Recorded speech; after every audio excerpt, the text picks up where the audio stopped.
Hi, everyone. Thanks so much for joining us for this SCA webinar on Salsa plus cheese for beginners and experts. I'm Bronwen Percival from the SCA Technical Committee, and I'd like to welcome our three presenters today. We've got Anthony Hurd from Kupros Dairy, Ben Harris from Ticklemore Cheese Dairy, and then we've also got Gill Palmer from the SCA Technical Committee, who's also a Salsa plus cheese auditor. And altogether, we're going to take some time today talking about the value of salsa to small cheese businesses, but then also diving deep into the salsa audit and how it interacts with quality systems, and also the changes that have recently taken place with the new Salsa version 5 audit. But at first, I just want to go ahead and turn you over to Gill, who's going to tell you a little bit about the history of salsa and the SCA's role in developing the Salsa plus cheese audit standard. Okay, Gill, over to you. Thanks, Bronwen. Good afternoon. The reason we decided to do this webinar and involve Anthony and Ben is so we have cheesemakers who've actually been through the process to answer questions and give you their perspective. So I thought it would be useful to start by asking them to say a little bit about their businesses, so that you can find out what their background is and how long they've been doing salsa and that type of thing. So, Anthony, could you just say a few words, please? Absolutely. Thanks, Jill. So I started Kupros a couple of years ago from my house. So I started getting milk from a lovely sheep milk dairy farm in Lancashire a couple of years ago. And now we have a dairy up in North London. We have 7 staff, 130 direct customers, and we use probably about 100,000 litres a year, something along those lines. And yeah, I got Salsa accredited back in June. So we're now in Waitrose and yeah, supplying some amazing restaurants all over the UK. Brilliant, thanks, Anthony. What about you, Ben? Hello, so I'm Ben Harris. I'm the cheesemaker at Ticklemore Cheese Dairy in Totnes. We make 3 blue cheeses. We have got 3 employees who are quite small. We make about 40 tons of cheese a year. Salsa-wise, when did you do salsa? We took our social accreditation last year. We'd been asked by several of our suppliers if we would. It reassured them we were working to the highest standard, and ourselves. It makes you look at your food safety systems quite in depth, and it reduces quite a few of the supplier self-audits. Brilliant, thanks, Ben. So I just thought we'd run through a brief history of salsa. Salsa started in about 2007, primarily because a lot of customers were looking for third-party certification, but the main standard that was available was the BRC, which really is designed for larger businesses. So Salsa has 4 stakeholders, and they provide governance for the scheme.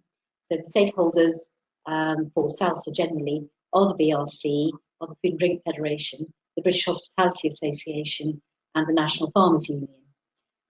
The aim being to provide a certification scheme for micro and small businesses. So very, very appropriate for smaller producers, particularly cheesemakers. So since 2007, we've had quite a few versions of the standard. Hot on the heels of the main Salsa standard, the Specialist Cheesemakers Association Technical Committee developed an additional set of requirements for cheesemakers to make it very suitable for those who are producing milk and buying milk and making artisan cheeses. So very exciting development as far as cheesemakers were concerned. So in terms of the benefits, I just thought it would be really useful for maybe Anthony and Ben to outline sort of a little bit more about the way they went about doing salsa, more than just deciding to do it, but also how they went about preparing themselves to be ready for the standard requirements and for the audit itself. So Ben, could you just say a few words about what you needed to do to be ready? So I think the first thing we did was to look at the Salsa standard, quite easy to look at, go through and see how it compares with your current plan, I think. a lot of things you already do will be covered already. From there, you work out if you need to get a mentor, which we thought there's a few points would have helped us, which did. The Chief Plus mentor went through the points and explained them quite easily. Went from there. And the sort of time scale that was involved, and when you decided to do it to when you actually had your audit and became certificated? 2.5 months in all.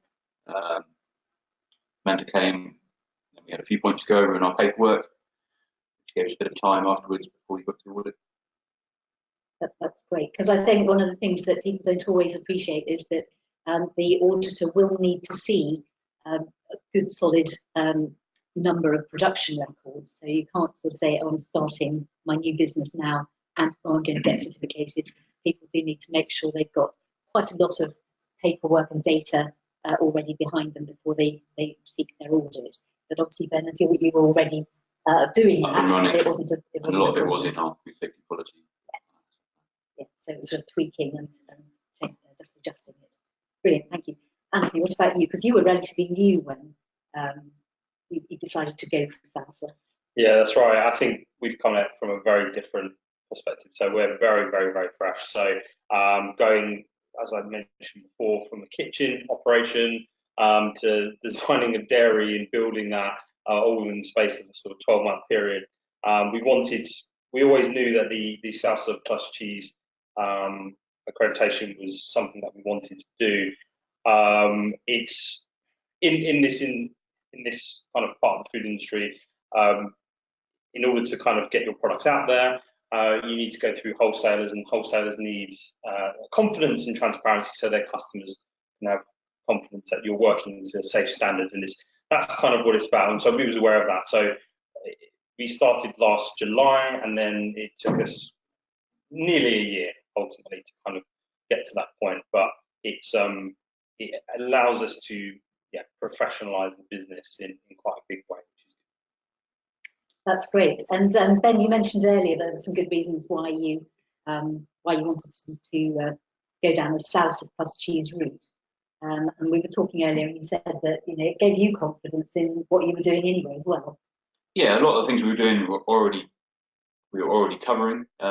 It gets you to look at your food safety policy in much more detail, make sure you are doing everything right, and it reassures all your customers.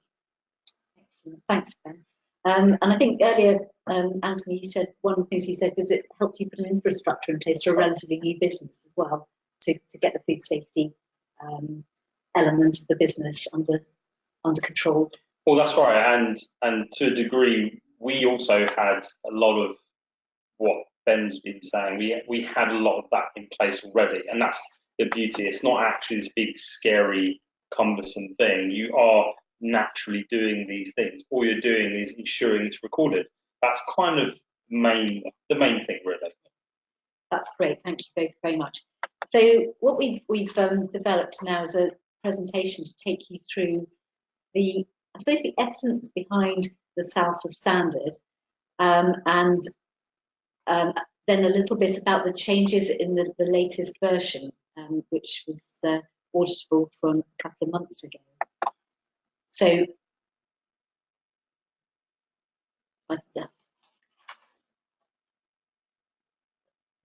just getting the slides going here.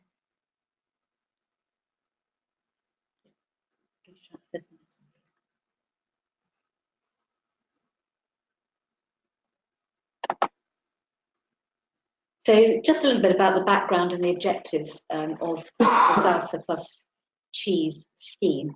The last change to the standard prior to the current change was back in June 2015, and things have moved on in the 3 years since issue 4 was launched. There have been some quite significant changes to the layout of issue 5, the new issue that came in a couple of months ago, as well as some new requirements. What we've had to do, though, because some smaller businesses say, well, is this strictly necessary? But to be perfectly honest, so many foods are going into larger food companies, either catering operations or other manufacturers or retailers or wholesalers. And, we have to be aware that they have demands that need to be met even by artisan producers. So When issue 5 was examined or considered, feedback from various people were taken into account. Certainly the feedback from the auditors and mentors who currently operate the Salsa scheme. Members as well, SEA members had some strong views and points to make. And then, as we've already said, input from buyers and the key stakeholders were very keen to make sure that the new version of the standard kept pace with what's happening in the wider world. So issue 5 really keeps the standard on track for small and micro businesses, but keeping the scheme very relevant to ensure food safety and legality, which is what it's all about.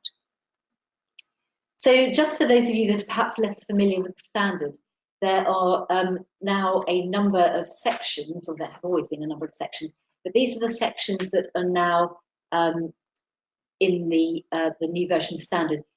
They just changed a little bit. There were always some of these sections there, but they've been updated and reorganised slightly.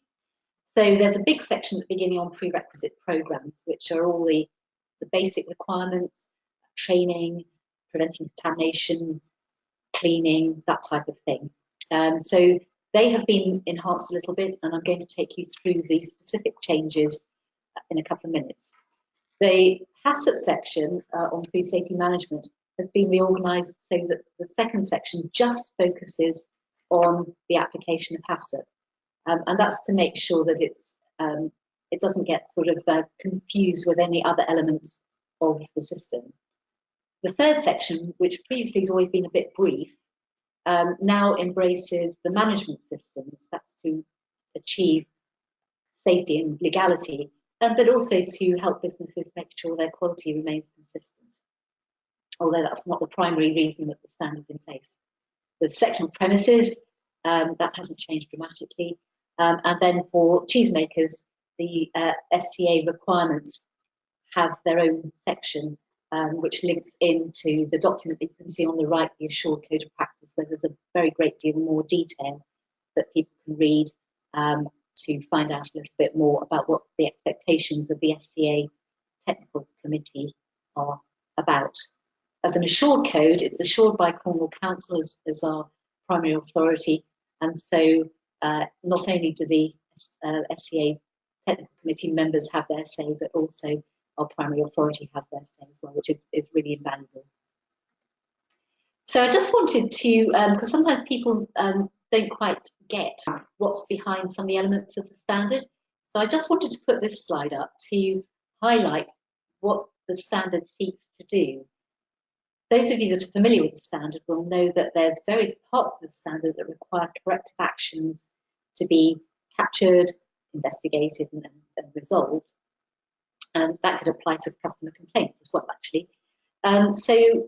This is what we call a basis for continuous improvement, and it's a thread through many standards, not just the Salsa standard. But it doesn't come out particularly obviously in the Salsa standard. Planning would be all about the prerequisite programs to get the basic elements in place, like training and cleaning, pest control, that type of thing. Also, the development of the HACCP plan and the various procedures that the business might follow to deal with different circumstances. The do bit is everyday cheese making and recording information. And then the checking that we do would include things like microbiological testing and looking at the results, reviewing complaints, and also, importantly, the annual food safety systems review, currently called internal systems review in the new version of the standard. And then from that, any issues would be subject to corrective action to improve the situation and or solve problems. So moving on to the next slide. So this, I'm now going to go through the very specific elements of the standard. So what I would suggest, if you are already a Salsa certified business and you want full details, there's an excellent document on the Salsa website to outline the changes. But I just thought if we went through this quite quickly, it would give you a feel for where the changes are. So if we look at section 1, this is the big section because it's all about the prerequisite controls. These, as it says there, control the general non-process related hazards in the dairy, making sure that the right standards are in place within the dairy. The hazards associated with cheese making processes are then managed through the hazard plan. So the changes in the standard reflect the increased requirements of retailers and customers. And overall, there are 35 minor changes. Some of them are just wording, so we'll skim over those quite quickly. And then 14 new clauses. 3 of the new clauses are specifically for cheese. So we'll try and focus on the big changes. There's a couple of key points here. There's increased focus on supplies of raw milk for unpasteurised milk cheese making in terms of training and specifications or agreements with the milk producer. Obviously, if the raw milk is of poor microbiological quality, then that will have ramifications for the cheese making process, particularly if there are pathogens present, because we may find that we can't really turn the milk into a safe cheese if it's a soft cheese, for example. So raw milk safety and quality is really important, and hence the increased focus on that. There's a new requirement for doing risk assessment of raw materials and to risk assess suppliers as well. In terms of food fraud, this is all about whether the ingredients or the materials used for cheese making or the packaging could be adulterated at some point before it's received by the cheesemaker, or maybe the ingredients bought are substituted or diluted with something else. So a typical example here might be that if you were adding, I don't know, oregano to a cheese as a flavour, that you might buy oregano with believing it to be 100% oregano, and then find that it's actually been adulterated with another herb, so that maybe the flavour profile isn't great, or the flavour isn't as intense as you were expecting. So that's fraud, because you're paying for oregano, which is fairly expensive, and the idea here is that you look at your supplier to see if they maybe whether they're trustworthy, and also whether they've got good measures in place to prevent fraud going on in the supply chain. So that's quite a big new requirement within the new version of Salsa. This all started really with Horsegate, as it was called. So consequently, this is a big area of focus. So new requirements are in place also for the control of storage and distribution to keep the chill chain going. So just moving on to the key changes, I'll go through these quite quickly because as I understand it, the slides can be made available to you after the webinar. So training and supervision for the manufacture of raw milk cheese, the training and competence of staff who carry out milking duties shall be evident, with particular evidence on good milk hygiene practice. Clearly, poor milking practice could result in contamination of the raw milk, which has a knock-on effect on cheese making. Then moving on to personal hygiene. Consumption of food and drink shall not be permitted within food storage areas. So that's a tightening of the existing or the previous requirements. And then it talks about control of smoking, which again, we've always had a tight handle on. The one thing that is quite new for cheese is that where tasting is allowed, for example, where cheese is graded in a store, the area that's permitted for tasting the cheese should be clearly identified in some way, so that people can't just randomly eat within the cheese making operation. It's limited to certain places. On the cleaning front, the effectiveness of cleaning should be routinely checked and documented.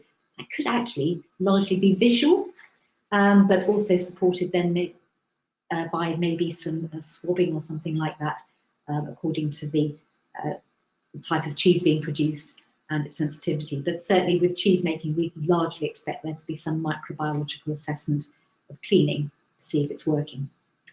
On contamination and cross-contamination, it talks about metal control or detection procedures should be documented and their operations subject to recorded inspection and or testing. So that's sounding a little bit like metal detection, which a lot of artisan cheesemakers don't do, but metal control is wholly possible, and it's about making sure that metal items in use within the the dairy are in good condition and kept an eye on to make sure that they are not likely to break up. Then finally, on this slide, process, environment and equipment control.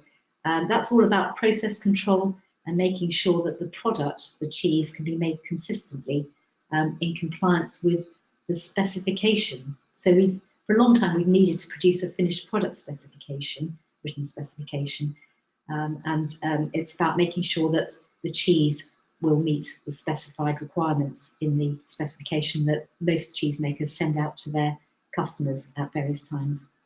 And then it does talk about high risk, high care areas, and that's really about the more sensitive cheeses, the soft cheeses, the blues, and it's saying here that it's a requirement of the standard that there'll be a sampling plan in place to make sure the environment is assessed to look for the presence or absence of Listeria monocytogenes. Now, I think most cheesemakers in that category already do that as a matter of course, but nevertheless, it's now a requirement of the standard. So more prerequisite controls and key changes. So there's a couple of areas highlighted here just to highlight those really significant changes to the standard. One of them, 1.6, is all about that adulteration or substitution requirement. So it's saying the business needs to perform a risk assessment, as I mentioned earlier, and this therefore needs to be written down, and so that there's evidence that the business has thought about the possibility and what sort of areas of concern they might have with their supply chain. Probably a very good example of this is really around things like Manuka honey, which you may or may not know.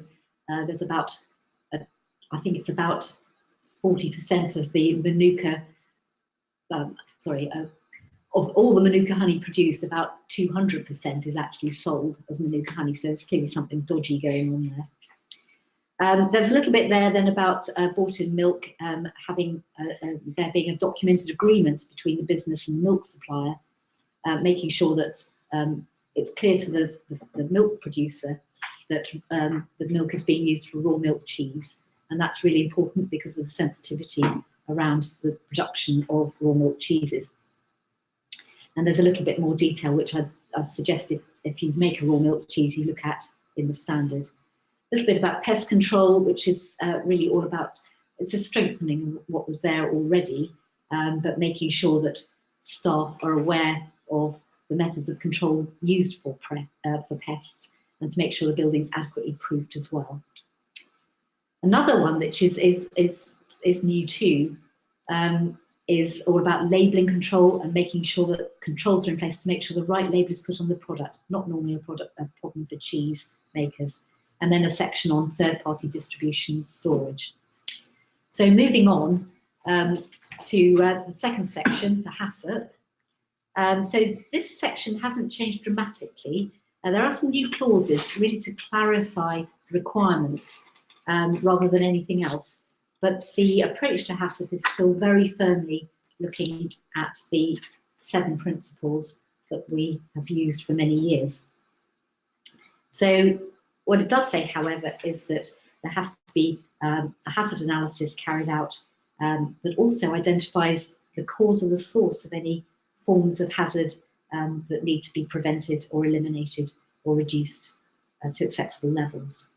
And then it goes on to say that the HACCP system needs to be reviewed annually and when any changes are made to the operation.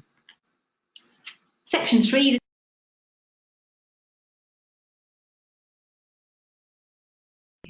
Standard have been taken out of section 2 and put into section 3. So this is key because this section gives a cheese business a really good framework for providing a due diligence defence if the business causes problems. But there is a really key focus here on traceability to make sure that there's a clearly defined process or procedure for traceability, as well as for annual testing. And this is a bit I often see as an auditor goes wrong. The test needs to be both forwards from an ingredient to the end product and then backwards from an end product back to the relevant ingredients. So a couple more things there: annual test of the recall system, monitoring and recording day-to-day activities, and then some really good additional information in the assured code of practice. Then moving on to the other part of section 3, non-conforming materials. That was there before, it's just been put into its own clause. And then a section on managing incidents. And this is very much about making sure that if there is a problem, a need to recall or withdraw a product, or some legal activity like an improvement notice, the business needs to inform Salsa that that's the case. And this is to maintain the credibility of the scheme. So, and then there's a requirement to have an investigation to find out what happened to prevent recurrence, really, part of that plan, do, check, act cycle. And then finally, the manufacturing specifications is basically detailing defined limits for microorganisms where they might affect the safety or the quality of the finished product. Section 4, as I say, hasn't changed dramatically, and it was really for clarification rather than anything else, and a little bit of enhancement around security. And then the final section, section 5, which is the SCA specific requirements, 3 minor changes, 3 new section headings, and 9 new clauses. So it's really to make sure that the Salsa plus cheese standard remains aligned with the assured code of practice. And it's important that people who are going through Salsa plus cheese have a copy of that to hand and have read it and understand what the requirements are. It does talk about more focus on milk quality and testing. It also says that it's essential that there's a sampling testing plan in place that's appropriate for the size of the business, which links in partly to the complexity of the business and the volume of cheese being made. So then there's some new clauses which are really enhance what I've just said. And rather than going through them, because of the limited time we have, they are on the slide, and they are, there are a few of them, but there's a few key things here which suggest that there needs to be some risk assessment carried out for various things, and that needs to be written down.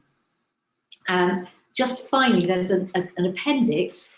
Now, some of you may remember that we ask a question when we come to do Salsa plus cheese about whether you're required to submit your report at the STS for public sector approval. The requirements that used to be in the main standard have now been pulled out. I don't think I've ever been to a Salsa plus cheese member who supplies the National Health Service or anything like that. So that's there for you to read if you need to.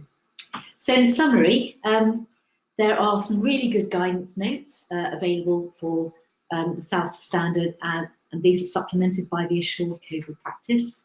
And there are also the tools and tips on the Salsa website to help businesses get their documents looking good and effective, and to make sure they're not keeping paper for the sake of it, but have got some really good systems in place supported by records.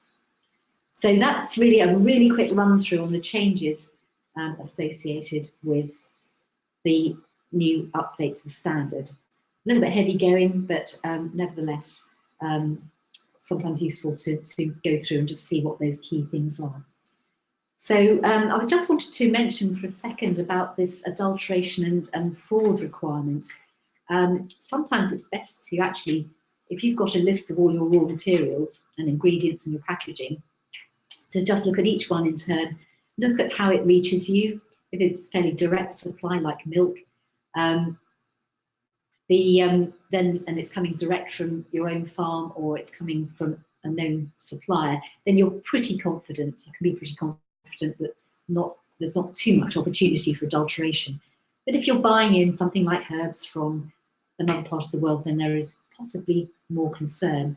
So just in terms of sort of potential for fraud, then that's something that we did an article actually in the SEA newsletter about a year ago about this, which might be useful to look back on if you've still got a copy. So I was just going to go back to Anthony and Ben now to ask them about sort of what difference Salsa made in terms of what they actually did as a result of doing Salsa that was over and above what they were doing previously. So Ben, I think you had some things that you noted.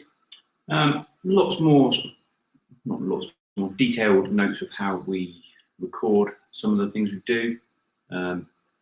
We were doing things like pH testing every day, but we wouldn't record it.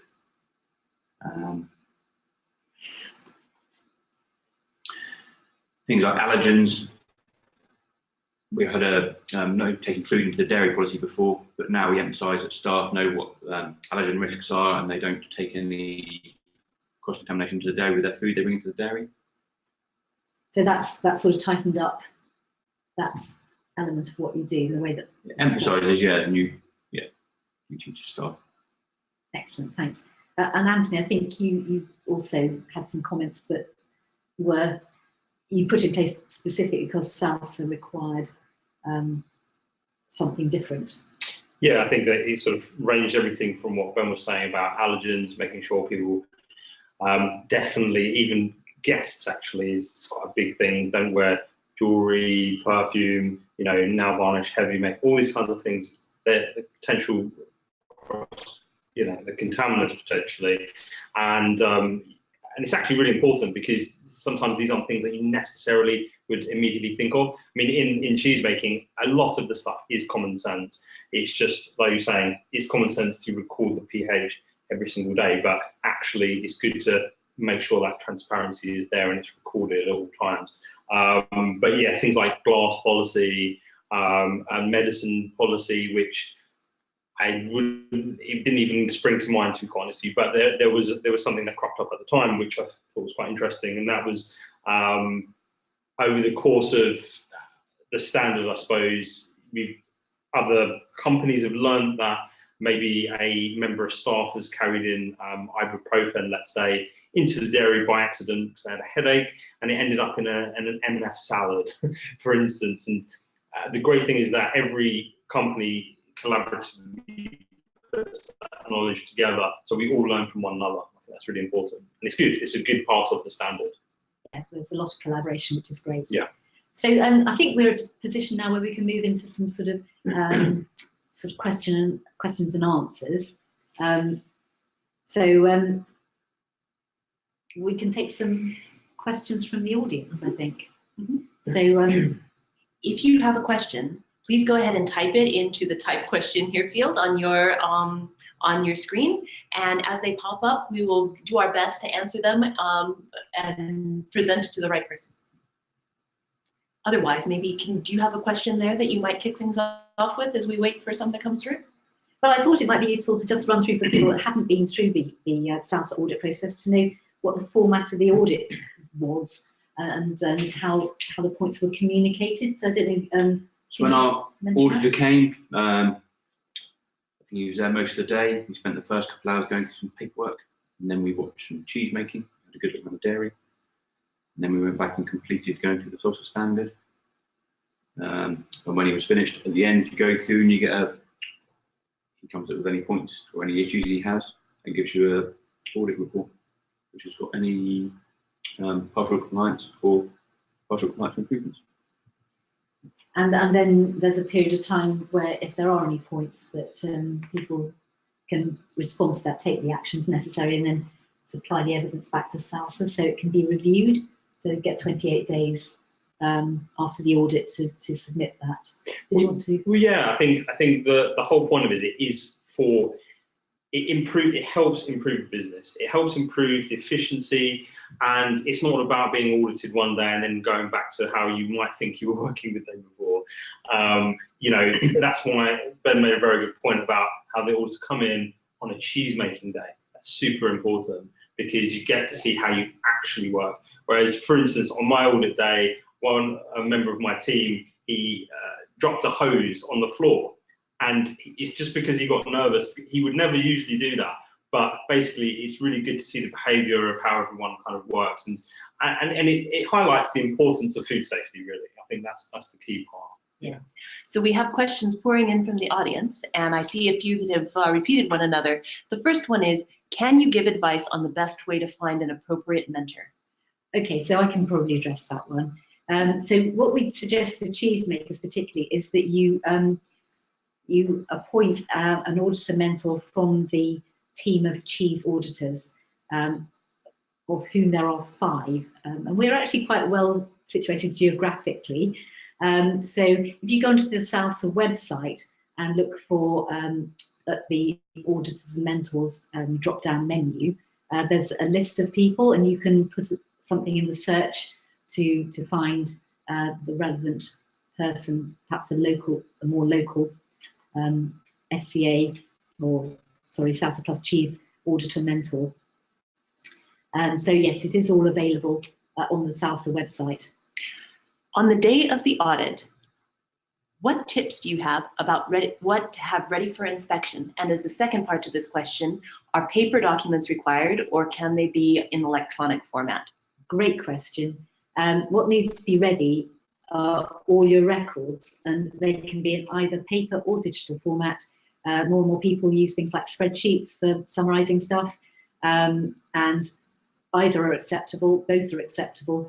But obviously, if you're going to show the auditor electronic copies, please can there be a laptop available so that the auditor can see the actual documents. And they need to be in use, don't they? If you come up with new documents for the Salsa audit, they need to be filled in. Yeah, they do. No, it's not blank pro formas. This is the actual ones. So if they're kept electronically, they need to be accessible electronically. If people fill stuff in electronically and then print them out and keep them as paper on file, that's fine too. But we like to go back, preferably, well, the minimum is 6 to 8 weeks, but we prefer to go back more like 6 to 9 months, particularly for hard cheeses with a long maturation. Great. How different is a risk assessment from HACCP? Haha. Would you like to take this, or do you want me to answer it? Well, I suppose that the HACCP is very product specific, whereas and it identifies all of the risks involved in the process of making the product, whereas the management system involves absolutely everything you can think of, including training and, you know, like I was talking about, dealing with sort of your chemicals, your cleaning schedules, and all these kinds of things. So you're not going to miss anything out, and that's what's the key. And the HACCP highlights any points that are critical that are not going to change. Yeah. So, but I mean, we talk about risk assessment a lot. I mean, there's an element of risk assessment in it for food safety concerns, but the risk assessments that are elsewhere in the standard, it's the same sort of thing. What are the problems? How likely are they to happen? And have they got, what sort of impact are they going to have? And how am I going to stop them happening or minimise the chance that they'll happen? And it's about focus, really. So you can do risk assessments for a number of things, but HACCP is a very defined way of doing a risk assessment for product safety. But also, when you're record keeping, I mean, as I've found, we should always focus mainly on what works for you as a business, and don't be too sort of confined by what you think you should do. Just work naturally. And when you work naturally, you'll get the best out of the process as well, I think. Yeah, I think that's a really good point. We already had our HACCP plan in place, because I think you have to, Yes. and that is just across the Salsa perfectly. Yeah, no, absolutely. Any other? Yep, there are lots. Lots. Great. So one, which sounds like it's from a food technologist, is why do you only require testing for Listeria mono rather than specific testing as required by all UK retailers? Well, there's a couple of things there. We would require the product, the product and the milk and the product to be compliant with legal requirements. So EC 2073 is where the legal requirements are specified. And sensibly, cheesemakers would actually carry out some testing to ensure that they were compliant. The Listeria requirement is there because of historical potential problems. And it's just putting a bit more focus on that for the high risk cheeses, like the soft cheeses.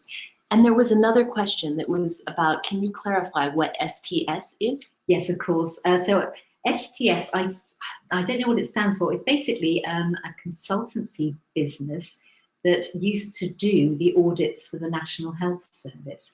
And because Salsa and their standard were very, very similar, there was an agreement set up so that if a company had a Salsa audit, it would meet the STS requirements, because it's similar to their own standard, but they would need to see the report to establish whether the business was suitable and could be approved to supply the public health service. So STS, it was something training I honestly can't remember, but it's the name of the business. So maybe not relevant for many, but not specifically. No. How much time do you allocate to the Salsa plus SCA paperwork per week? Now it's up and running. No more than we were doing before. I don't think it's just more streamlined. We'd probably take a day out a year to make sure it's all up to date before we do our audit. But apart from that, I don't think it's any increased. No, I think really it's a couple of documents really that you're looking at on a day-to-day basis and just checking things. That's all you're doing, and you're just recording those checks first and foremost. So in terms of physical time, I wouldn't see it as really any additional time. Actually, it's just a lot of, especially in cheese making, there's a lot of waiting around anyway. So it makes no difference. I've got all the additional checks are on my fridge temperature record. Yeah, it's all on the same sheet. Yeah, absolutely. It's actually a way of consolidating your time actually on some level. So. Using the standard and guidance documents, were you able to prepare sufficiently, or did you learn more on the day of the audit about what was required? I had a mentor, so I would have learned more from my mentor first. Because some of the paperwork seems quite daunting if you don't know what they're actually asking. But if you have a mentor, they do explain it very well. Yeah, I'd agree with that. I think a mentor is, I personally think it's very important, unless it's ultimately just so that you belt and brace things. And of course, on the day itself, there were things that we may have missed slightly, but remember, it's a collaborative process. They're not there to trip you up. They're there to make sure that everything's covered. And that was actually quite nice. So don't look at it as scary. It's actually more educational, I think. Hopefully future-proofing the business from a food safety point of view. Exactly, absolutely. All right, here we have a question from a cheesemaker who's been making for nearly 2 years and therefore has a significant paper trail of what they've been doing. However, they say, we will be moving into a new facility, hopefully in January, which will require a new HACCP and new approval from environmental health, etc. Does this mean that we're back to square one in terms of collating a paper trail for Salsa auditing? If so, how long do you think we would need to operate in the new facility before it would be worth applying? I don't think they're going back to the beginning, because all those historic records, assuming the cheese is going to be pretty much the same, all that will stand the business in good stead. I think if I were auditing that business, having gone through quite a significant change in what they were doing, I think they need probably 6 weeks sort of records associated with the new business as well as the more historic records. And I'd also be looking to see how they managed the change. You know, were they looking to make sure the cheese was protected during the transition period as well? So that's not in the standard, but obviously it could impact the safety of the cheese, so you'd be wanting to take that into account. What qualifications do the auditors have? Oh, well, so the auditors, Salsa auditors generally, have to have demonstrable experience, so that's good historical records of experience in the sectors in which they audit. So for Salsa plus SCA, the auditors need some very significant cheese experience, with perhaps just general dairy experience as well. As auditors, they're required to have what's called a lead auditor qualification to audit, and they're required to have, as I say, it's primarily about the audit training and a HACCP qualification, and also then this in-depth experience. We also have to be members of a register of food auditors and mentors that's operated on behalf of Salsa by the Institute of Food Science and Technology. So every year we have to submit our continuing professional development to make sure that we're staying up to date. Here's another one. Do supermarkets recognize the Salsa approval now?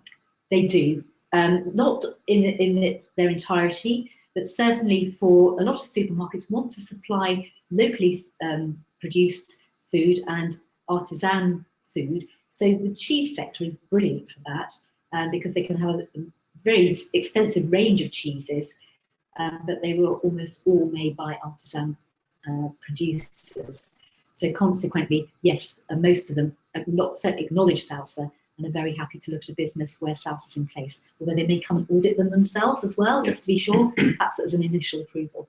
But you had this experience. Well, that was it's quite a relevant point actually, because we got audited and passed in June, and within by July we were in Waitrose, so it was quite handy. But yeah, they do want to. Waitrose do like to come to your premises. If you are going through wholesalers, they also have their own technical committee who also like to look at your premises. But it's all complementary. So the salsa plus cheese is very much the foundation. Yeah, and it's more store specific and brand specific almost. I would sort of say. So yeah. We've had a couple of questions about what the costs involved are. Okay, so I must admit I don't really get involved in that side, so they would need to talk to Salsa about that. There's initially this audit cost. It was about 800, I think. Yeah. Probably. But there's various packages. You can buy like a mentoring and auditing package, but Salsa would be able to give you a quote for that.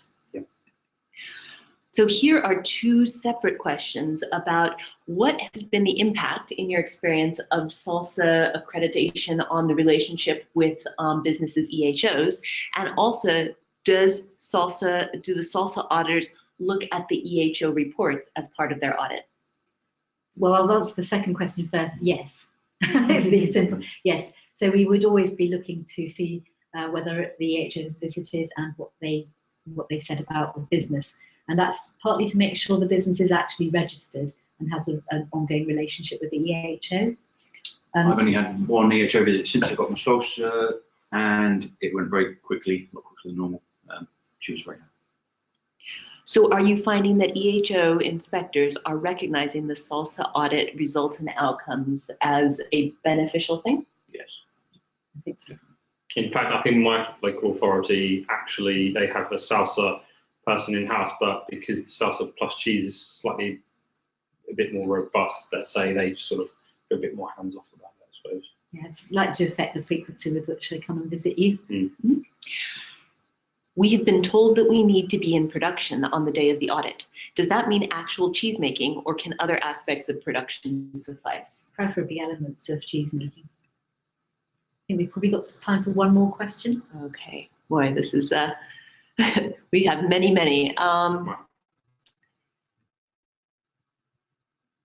Do you have to pay to have a mentor? Yes. And again, you can either, if you find a mentor or you know a mentor and you want to bring them in, what I would say is it's better to have a Salsa mentor, not just a local person that's not Salsa, because the Salsa mentors have a much better feel for the requirements and so on. If they're a Salsa plus cheese mentor, better still probably from a cheese perspective. But yes, there is a cost, and if you go direct, you pay the going rate, and if you go through Salsa, there's, as we just said, that you can buy a package, which is the auditor plus a mentor, and there may be some cost savings. And it does seem a bit more, but when the mentor comes, they do spend a long time and make sure everything is. So. And then one more question is, what percentage of sites pass the Salsa audit the first time? Oh, I'm guessing, but I would say, so this is Salsa across the board. The cheesemakers, I have to say, are usually very good. And the reason that the Salsa cheesemakers are very good is because as members of the SCA, they got lots of support and so on, either from their customers or from the Salsa, the SCA technical committee. In terms of overall, I'd say probably, in my experience anyway, probably 80% go through first time with a few things they still need to do. And unfortunately, some people go forward for audit and they're just not ready. And it's usually around the paperwork side and the systems rather than necessarily the standards in place. Mm-hmm. Is it possible to continue to answer a few questions, and if people need to leave, they can, but maybe continue on for another few minutes? Or is that something that... Sure. It's okay with me for a few minutes. Okay. A question for the cheesemakers. What steps have you used to gain new customers through gaining Salsa accreditation? How sure can you be that it has helped grow your businesses? Well, I can answer straight up. I mean, as a producer, as a manufacturer, first and foremost, unless you're prepared to go and deliver every gram of cheese yourself to every customer in the UK, it's basically a requirement to go through a wholesaler, and the wholesaler needs these standards in place because they need the transparency and the record keeping to ensure the safety for that end customer. Because ultimately, you know, if a wholesaler takes, you know, a few hundred kilos, it could go to a few hundred customers. So they really need that transparency there. So it is super, super important in my opinion. Yeah, it's certainly bolstered the customers who are asking me if I would do it. Yeah, I've certainly increased what they buy. So, yeah, just adds that context. And actually, I would further add that even current customers, they have since probably ordered more product from us because I've said, here's my Salsa certificate. And oh, fantastic, that helps us and means we can do this with you now, which is really quite nice, which I wasn't aware of before actually. So. What tips would you give to someone building a new cheese make room in terms of materials and initial building? We want to start from the right place and not be constantly retro-proofing. Is that something that you can speak to? It seems quite in depth. It does seem quite in depth. I mean, I think what my suggestion would be if you're really starting from scratch is, first of all, make sure the building is going to be sound and solid, and maybe visit some other Salsa certified businesses and see what sort of standards they've got in place. Drains. So, yes, Anthony, what about the drains then? No, what I mean is that you have to make sure that your site is really, you know, it's going to be suitable. The power supply, the drain, all of these things have to be bang on. So first and foremost, like Gill said, go and see other dairies. Definitely. Floors. We had a refurb a couple of years ago and we didn't spend enough on the floors, and yeah, you end up 100%. Yeah. Definitely. And simple things like when if you were to have a resin floor laid, say an epoxy resin floor, make sure the people installing it are very good at their job, get references, because if they get the slope wrong, you're constantly trying to squeegee puddles of water out so you haven't got standing water, even if you've got drains. So it's not only the materials, it's also the quality of installation. Yeah. Are Salsa audits unannounced? No. No, they're announced because the Salsa businesses are small businesses, and it's important that the key people are there on the day. It has been for a whole day. Yeah, for a whole day. Right. I think that we've covered most of the topics that were kind of globally around the Salsa standard and the way that it works. And so I think all that remains to do is to thank our presenters and to thank everyone who joined in on the webinar, and also thank you very much for your patience as we lost internet connectivity and raced to get it back on. We really appreciate it. But again, we will go through these questions ourselves, and if there's anything that jumps out that we've missed answering, we'll try to make that information available to everyone who attended. So yes, thank you very much for joining us, and thank you to our presenters. All right, bye. Bye.